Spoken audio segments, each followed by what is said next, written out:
કોઈ એવો એક્ટર જે મેઇન કાસ્ટમાં ન હોય, એ ફિલ્મનો હીરો પણ ન હોય, ફિલ્મનો વિલન પણ ન હોય, કોમેડિયન હોય, પણ આખી ફિલ્મને ખાઈ જાય. મિત્રો, આજ સુધીની બોલિવૂડની ફિલ્મો જોઈએ તો એની ઇતિહાસમાં એક જ એવો એક્ટર વ્યક્તિગત રીતના મને દેખાયો છે જે હીરો ન હોય. હીરો તરીકે એમણે ઘણી ફિલ્મો કરી છે, પણ હીરો ન હોય તેમ છતાં આખી ફિલ્મ પર એ છવાઈ જાય. એ એક્ટર અને એના એક અનોખા પરફોર્મન્સ વિશે આજે આપણે આ વિડીયોમાં વાત કરીશું.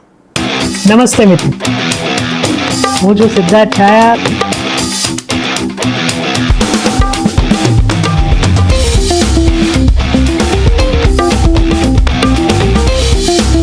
તો સ્વાગત છે તમારું સિટ ટોક્સમાં. નમસ્તે મિત્રો, હું છું સિદ્ધાર્થ છાયા અને આજના વિડીયોમાં તમારું ખૂબ ખૂબ સ્વાગત છે. આજે આપણે વાત કરી રહ્યા છીએ એક એવા એક્ટર વિશે જે પોતાના ખભે આખી ફિલ્મ લઈ જતો, લીડ એક્ટર ન હોય તેમ છતાં આ ચેનલ પર આવી જ મસ્ત મજાની અજાણી અને રસપ્રદ વાતો આપણે કરતા રહીએ છીએ. એટલે ચેનલ સબસ્ક્રાઈબ ન કરી હોય તો પણ કરી લો, અને જો વારે વારે આવો છો અને સબસ્ક્રાઈબ નથી કરી તો પણ કરી જ લો. તો વાત કરીએ આપણે મહેમૂદની. સૌથી ગમતા નેચરલ એક્ટરમાં મહેમૂદનું નામ પહેલા નંબર આવે. મહેમૂદની એક અલગ વોકેબ્યુલરી હતી, 100%. એ એવા શબ્દોનો ઉપયોગ કરતા કે જે સામાન્ય ભાષામાં આપણે બોલતા અચકાઈએ, પણ જ્યારે એ બોલે તો આપણને મજા આવે, આપણને ખૂબ હસવું આવે.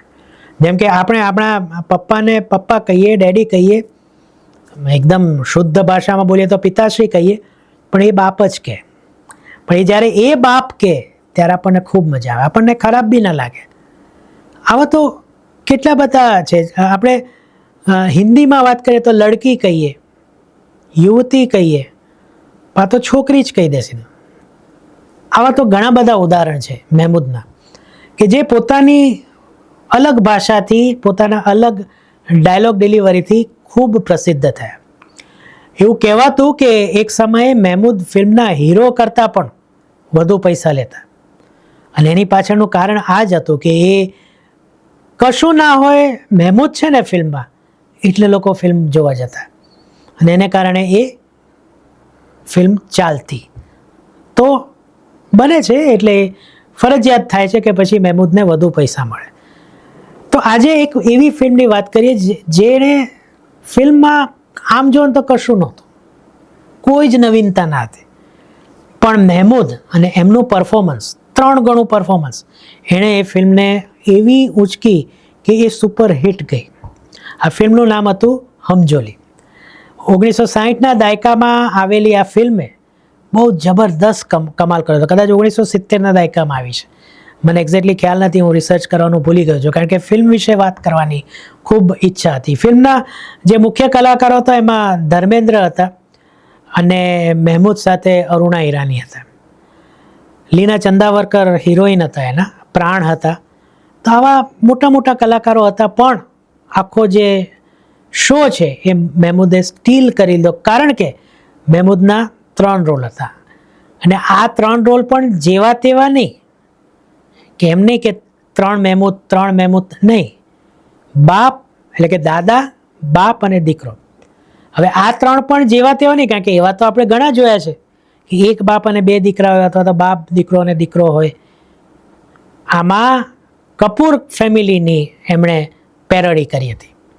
એટલે કે દાદા હોય એ પૃથ્વીરાજ કપૂર હતા, બાપનો રોલ જે છે એ રાજ કપૂર જેવો, અને પોતે ઓફકોર્સ રણધીર કપૂર જેવા.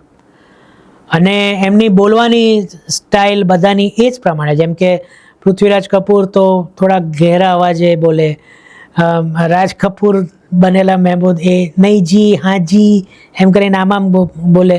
જીસ દેશ મેં ગંગા બહેતી હૈનો એ કોમેડી, એનું કોમેડી કરતા. અને ફ્લેમ્બોયન્ટ તરીકે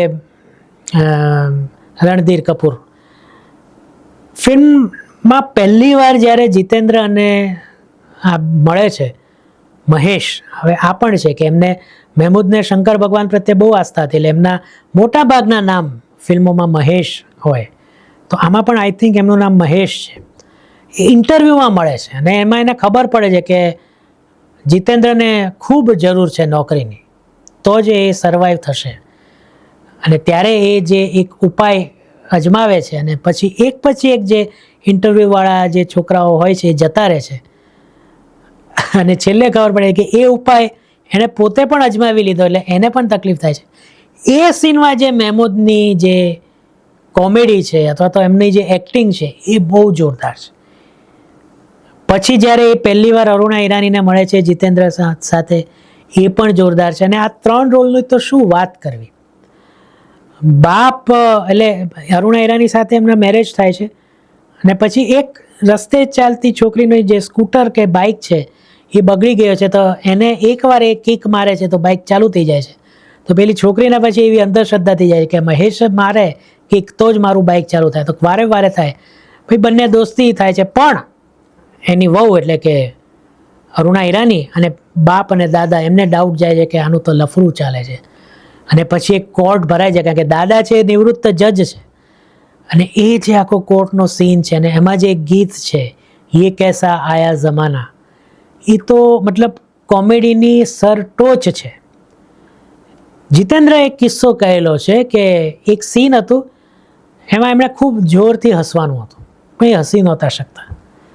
કેમેરો ચાલુ થાય એટલે એકદમ આમ તૈયાર થઈ જતા અને એને કારણે નેચરલ હસવું નહોતું આવતું.